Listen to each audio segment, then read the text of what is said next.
Assalamualaikum, perkenalkan nama saya Vika Dwi Yulianti. Kali ini kita akan membahas mengenai review jurnal yang berjudul Corporate Social Responsibility, IT Capabilities dan Superior Performance terhadap Economic Performance oleh Arik Sandi dan Anggi Alwi Putriawan. Yuk kita simak.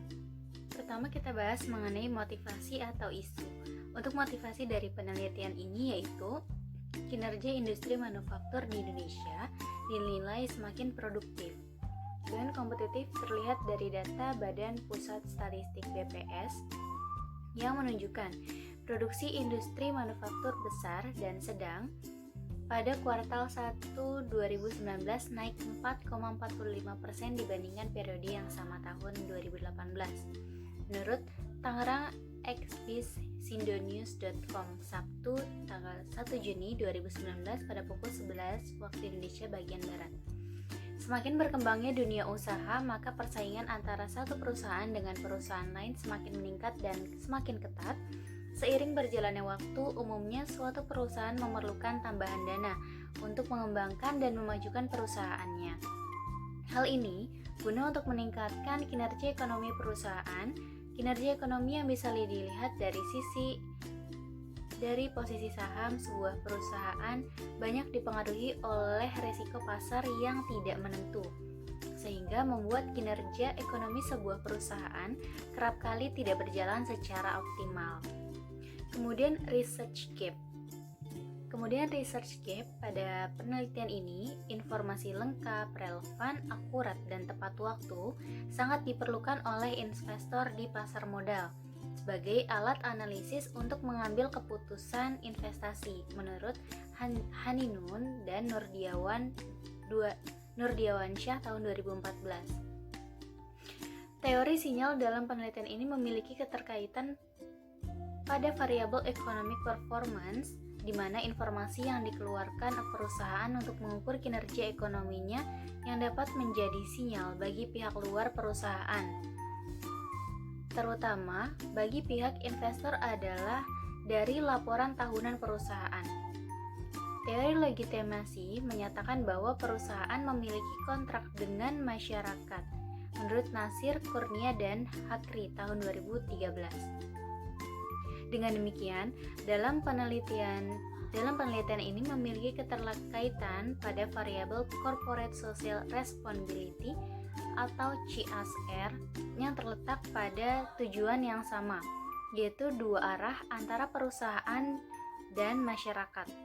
Dalam pengelolaan stewardship teori, pengelolaan organisasi difokuskan pada harmonisasi antara pemilik modal atau principals dengan pengelola modal atau steward dalam mencapai tujuan bersama menurut Sugiono tahun 2018. Teori stewardship dalam penelitian ini memiliki keterkaitan pada variabel performance dan IT capabilities steward berpedoman dengan pentingnya peran manajer untuk selalu mengutamakan kepentingan jangka panjang kelompok atau organisasi di atas kepentingan pribadinya seperti peningkatan penjualan atau prioritas. Kemudian fenomena pada penelitian ini dialami oleh perusahaan, salah satunya adalah PT SAT Nusa Persada Tbk atau PTSN yang didirikan pada tahun 1990 sebagai perusahaan yang menyediakan jasa untuk manufaktur elektronik dan perusahaan produsen elektronik pertama yang melantai di BI pada tahun 2007.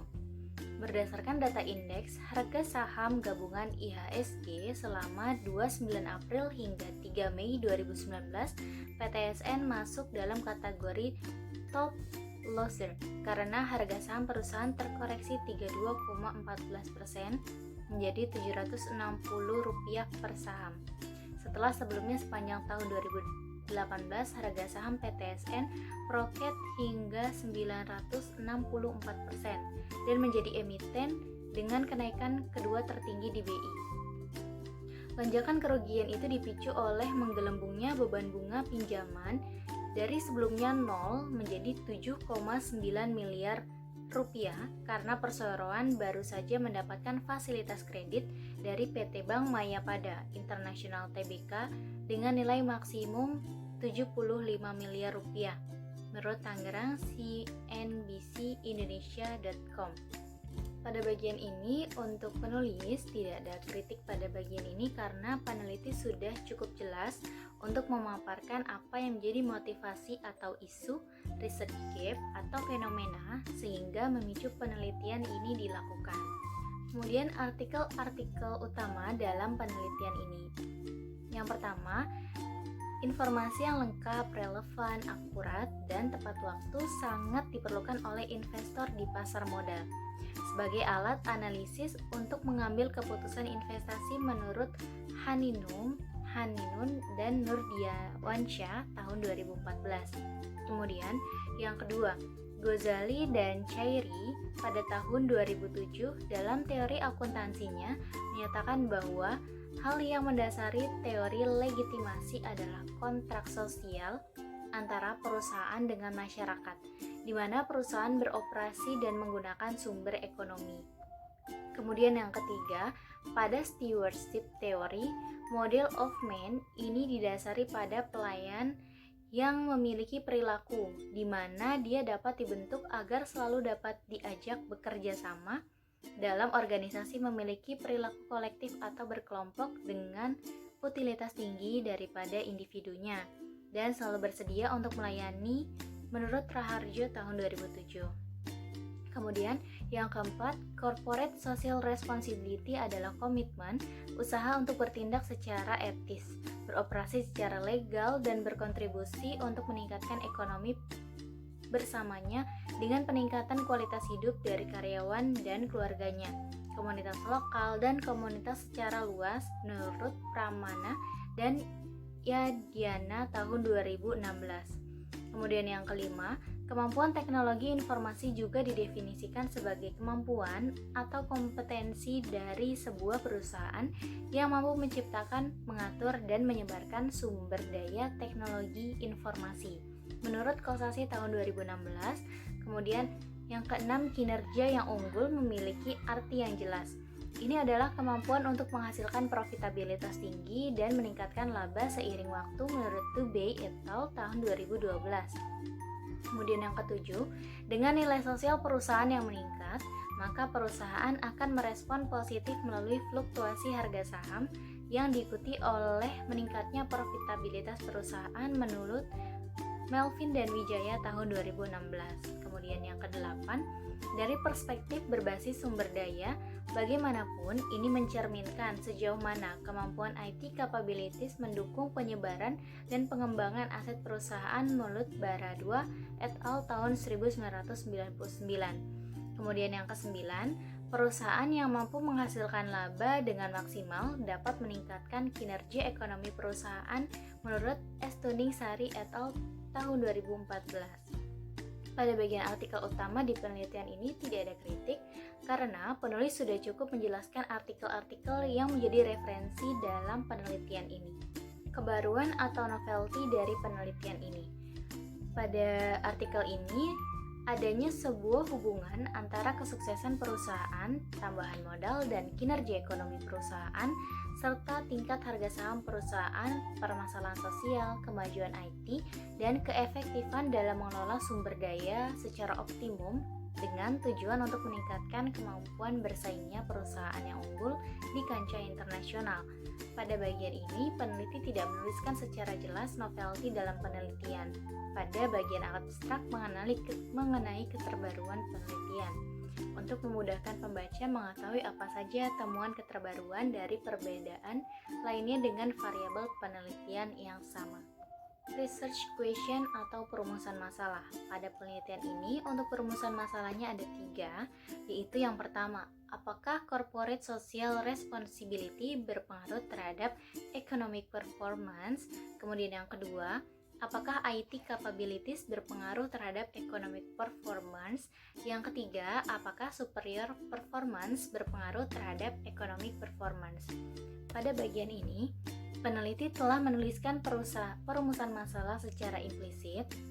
Perumusan masalah digabungkan dalam hipotesis penelitian ini. Perumusan masalah di atas diperoleh dari hasil reviewers.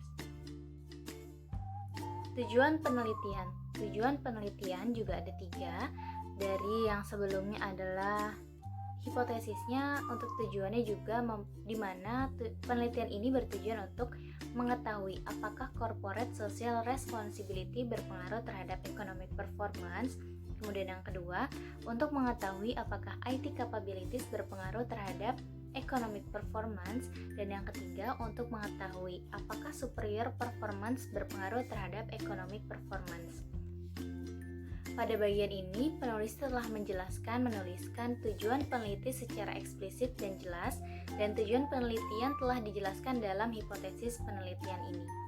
Kontribusi dari penelitian. Yang pertama, studi ini menjelaskan mengenai hubungan pengaruh dan peran serta CSR, IT capabilities, dan superior performance terhadap economic performance.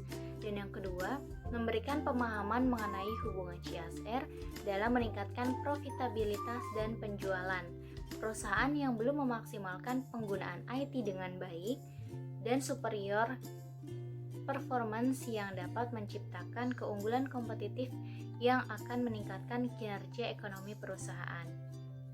Pada bagian ini, peneliti pun sudah menjelaskan secara spesifik terkait kontribusi penelitian ini. Peneliti telah menjelaskan terkait dampak atau pengaruh dari beberapa variabel dalam penelitian ini. Kemudian grand teori yang digunakan dalam penelitian ini yaitu ada 3, teori sinyal, legitimasi, dan stewardship. Yang pertama, teori sinyal atau signaling theory, yaitu memiliki keterkaitan pada variabel economic performance, di mana informasi yang dikeluarkan perusahaan untuk mengukur kinerja ekonominya yang dapat menjadi sinyal baik bagi perusahaan di luar perusahaan, terutama bagi pihak investor, adalah dari laporan tahunan perusahaannya. Kemudian yang kedua, teori legitimasi memiliki keterkaitan pada variabel corporate social responsibility atau CSR yang terletak pada tujuan yang sama, yaitu hubungan dua arah antara perusahaan dan masyarakat. Dan yang ketiga, teori stewardship memiliki keterkaitan pada variabel superior performance dan IT capabilities. Steward berpedoman dengan pentingnya peran manajer untuk selalu mengutamakan kepentingan jangka panjang kelompok atau organisasi di atas kepentingan pribadinya, seperti peningkatan penjualan atau profitabilitas. Pada bagian ini, untuk peneliti pun telah menjelaskan keterkaitan hubungan grand theory dengan variabel dalam penelitian secara eksplisit, sehingga memudahkan pembaca untuk mengetahui keterkaitan teori yang digunakan pada setiap variabel penelitian. Gambar kerangka konseptual. Pada slide sudah dijelaskan di mana untuk corporate social responsibility sebagai X1, IT capability sebagai X2, superior performance sebagai X3, dan economic performance sebagai variabel Y. Pada bagian ini, peneliti tidak menjelaskan penjelasan dan gambaran terkait kerangka konseptual pada penelitian ini. Seharusnya untuk peneliti membuat kerangka konseptual untuk menggambarkan keterkaitan setiap variabel independen dan variabel dependen. Untuk memudahkan pembaca memahami setiap pengaruh variabel yang sedang diteliti, gambaran kerangka konseptual dibuat dengan pemahaman hipotesis yang sudah dijelaskan sebelumnya. Hipotesis penelitian. Pada bagian ini pun hipotesis ada 3. Yang pertama, corporate social responsibility berpengaruh positif terhadap economic performance. Yang kedua, IT capabilities berpengaruh positif terhadap economic performance. Dan yang ketiga, superior performance berpengaruh positif terhadap economic performance. Pada bagian ini, redaksional dari setiap hipotesis sudah cukup jelas memberikan keterangan pengaruh setiap variabel independen dan variabel dependen, dan didukung dengan pemaparan penelitian sebelumnya untuk memperkuat hipotesis dalam penelitian. Rancangan penelitian, definisi operasional, variabel, dan pengukurannya. Kali ini kita akan membahas mengenai rancangan penelitian dan definisi operasional, variabel, dan pengukurannya dahulu. Yang pertama, untuk jenis penelitian. Pada penelitian ini, metode jenis penelitian yang digunakan adalah metode deskriptif dengan menggunakan pendekatan kuantitatif dan menggunakan data sekunder. Untuk metode analisisnya yaitu menggunakan metode regresi data panel, yaitu data yang diambil dari beberapa perusahaan, kemudian diamati dalam kurun waktu tertentu. Pada bagian ini, peneliti sudah menampilkan rancangan penelitian secara jelas. Peneliti ini menggunakan di mana metode deskriptif yang menghasilkan untuk data-data yang tertera pada hasil penelitian.